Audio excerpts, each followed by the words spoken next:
블로그 하면 그래도 한 달 관리비나 건보료 내줄 정도는 매월 벌어야 글 쓰는 보람을 느끼고 계속할 수 있는 원동력이 되죠. 하루에 몇 시간씩 정성 들여 글 쓰고 키워드도 분석하고 카테고리도 심혈을 기울여서 정리했는데 조회수는 제자리, 수익도 제자리면 정말 속상하죠. 저도 몇 년을 그래서 포기하고 싶은 적이 한두 번이 아니었어요. 근데 딱 3가지를 신경 쓰면서 수익이 서서히 올라가기 시작했어요. 수익이 형편없던 블로그를 실제로 개선했던 방법들을 아주 구체적으로 알려드릴게요. 별거 아니라는 생각이 드실 수도 있지만 사소한 디테일이 큰 변화를 가져오는 경험 해보시지 않았나요? 이번 영상에서 말씀드리는 개선법이 여러분의 낮은 수익을 꼭대기까지 끌어올릴 수 있는 방법이 될 수도 있어요. 블로그 수익을 올리고 싶다면 먼저 돈 되는 글이 어떤 글인지 몸으로 익혀야 합니다. 책 보고 강의 보는 방법도 있지만 제일 쉽게 돈 전혀 안 들이고 빠르게 하는 방법은 바로 필사예요. 우선 여러분이 쓰고 싶은 주제를 구글에 검색해 보세요. 상단에 있는 블로그 글을 하나 정해서 그대로 써보세요. 이게 왜 중요하냐면요. 상단에 있는 그 글은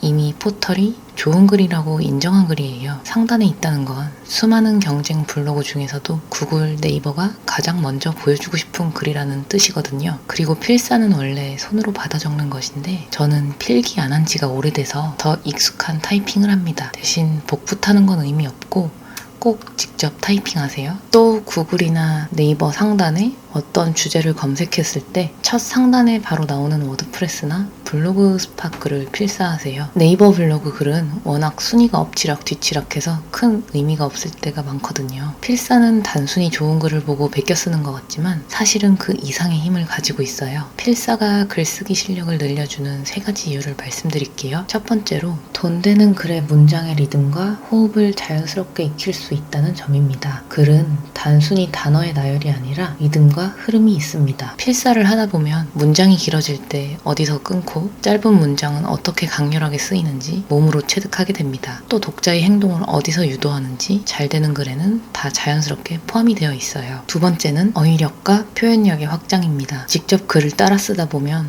내가 평소에 잘 쓰지 않는 단어, 새로운 표현 방식을 발견하게 돼요. 그 과정을 통해 내 글에도 자연스럽게 다양한 어휘가 녹아들게 됩니다. 특히 필사하는 동안 내 마음을 사로잡은 행동 유도 포인트가 있다면 따로 메모나 문서에 모아두세요. 나중에 내 블로그 글을 쓸 때 큰 도움이 됩니다. 글을 잘 쓰고 싶다면 꼭 챙겨야 할 게 있어요. 바로 글의 구조 파악입니다. 좋은 글은 시작, 전개, 마무리가 매끄럽게 이어지거든요. 필사를 하다 보면 단락이 어떻게 넘어가는지, 주제가 어떻게 발전하는지를 몸으로 느낄 수 있습니다. 조금 뜬금없는 얘기이긴 한데요. 배우 이지아가 서태지랑 정우성을 만난 희대의 매력녀잖아요. 예전에 이지아랑 정우성 스캔들 났을 때 이지아보다 이쁜 여자는 많지만 각자 분야에서 원탑을 달리고 있는 대단한 남자들을 사로잡은 팁이 뭘지 되게 궁금했었거든요. 궁금하던 찰나 어느 인터뷰에서 정우성이 이지아의 매력 포인트를 꼭 집어서 언급했습니다. 이지아는 책을 읽고 나면 꼭 자기 방식대로 요약을 했다고 했어요. 단순히 읽는 데서 끝내지 않고 생각을 정리해서 자기 언어로 표현할 줄 아는 사람이었다는 거죠. 책을 읽는 사람조차 흔하지 않은데 글을 읽고 자기 생각대로 정리까지 했으니 매사에 얼마나 똑부러졌겠어요. 한마디 한마디 흡입력 있게 조리 있게 말도 잘했겠죠. 글도 똑같습니다. 구조를 파악하고 내 생각을 담아내면 독자들이 훨씬 참신하게 느끼고 매력을 느낍니다. 그래서 필사 후에는 그냥 끝내지 마시고 꼭 단락별로 요약을 해보세요. 이게 글의 뼈대를 보는 힘을 길러주거든요. 제가 해보니까 초반에 수익이 안 올라서 답답할 때도 필사 덕분에 글의 체계가 잡히고 부족한 점이 보이더라고요. 그래서 저는 블로그 글을 개선하고 싶을 때 처음 한 달은 글쓰기보다 필사에 집중하시라고 말씀드립니다. 그게 3개월 뒤에 수익으로 이어지는 가장 빠른 지름길입니다. 하루에 수백 개, 수만 개의 글이 올라옵니다. 그중 클릭되는 글은 단 하나, 바로 제목이 강한 글이에요. 제목은 글의 얼굴입니다. 아무리 좋은 글도 제목이 별로면 절대 클릭되지 않아요. 검색 결과에 1등으로 떠도 제목이 매력 없으면 2등, 3등 글에 밀립니다. 예를 들어 이런 제목 어떠세요? 퇴직금 계산 방법 정리는 그냥 평범하죠. 근데 이와 반대로 퇴직금 제대로 계산 못하면 수백만 원 날립니다. 이렇게 쓰면 클릭하고 싶지 않으신가요? 이런 식으로 궁금증을 유발하거나 문제의식을 던지는 제목이 클릭률을 높입니다. 제목에 숫자, 감정, 위험, 해결책이 들어가면 더 좋고요. 제가 글 하나를 쓸 때 보통 제목만 10개를 써봐요. 거기서 내가 가장 클릭하고 싶은 제목이 무엇일지 곰곰이 생각해보고 글을 발행합니다. 제목은 센스가 아니라 연습입니다. 무조건 훈련하고 체크하고 다시 써보는 습관을 들이세요. 매력적인 제목이 수익의 반을 결정짓거든요. 마지막 세 번째는 바로 맞춤법입니다. 어차피 말투는 친근하게 써도 되는 거 아닌가요? 조금 틀려도 내용만 좋으면 괜찮잖아요. 맞아요. 어느 정도는 그렇습니다. 그런데 반복적으로 맞춤법이 틀리면 독자가 무의식적으로 이 글을 신뢰해도 되나? 라고 느끼게 돼요. 심지어 광고주도 그렇게 생각할 수 있어요. 구글이 중요하게 보는 지표 중 하나가 사이트의 신뢰도인데요. 오탈자, 띄어쓰기 오류, 어색한 문장이 많으면 품질 점수가 떨어질 수 있습니다.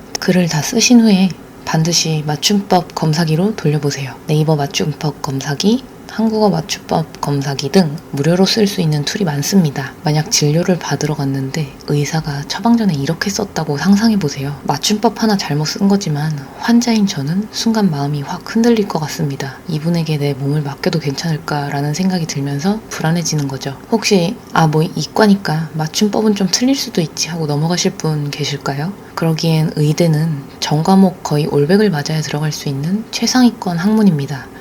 단순히 이과니까 글을 못 써도 된다는 건 설득력이 없죠. 오히려 이 정도의 학문적 성취를 가진 사람이 기본적인 맞춤법조차 지키지 않는다면 신뢰는 더 크게 흔들릴 것 같아요. 또 내가 소송을 맡긴 변호사가 소장을 쓰면서 이렇게 썼다면 어떨까요? 짓다와 짓다를 구분하지 못하는 사람에게 과연 법적인 일을 맡길 수 있을까요? 이런 틀린 맞춤법을 본 순간 이곳은 디테일을 신경 쓰지 않는구나. 신뢰해도 되나? 하는 생각이 무의식적으로 뇌리를 스쳐 지나가며 그 사람의 학부 시절 생활조차 의심하게 됩니다. 그게 바로 글에서의 첫인상 그리고 신뢰의 시작점이에요. 누군가는 말하죠. 맞춤법 좀 틀린다고 내가 누군지 바뀌나? 그럴 수 있어요. 우리가 누군지는 바뀌지 않아요. 하지만 나를 보는 다른 사람들의 판단은 달라집니다. 그리고 이 온라인 세상에선 그 판단이 전부일 수 있어요. 맞춤법은 단순한 철자 문제가 아닙니다. 그건 나의 태도고 디테일이고 신뢰예요. 하나의 글을 올릴 때 맞춤법 검사기 한 번 돌리는데 걸리는 시간은 5초. 그 5초가 나를 더 깊이 있는 사람처럼 보이게 하고 나의 콘텐츠를 더 신뢰하게 만들 수 있습니다. 그래서 결론은 간단합니다. 맞춤법 하나, 그걸 신경 쓰는 사람이 결국 콘텐츠로 돈도 벌고 온라인에서 오래가는 사람이다.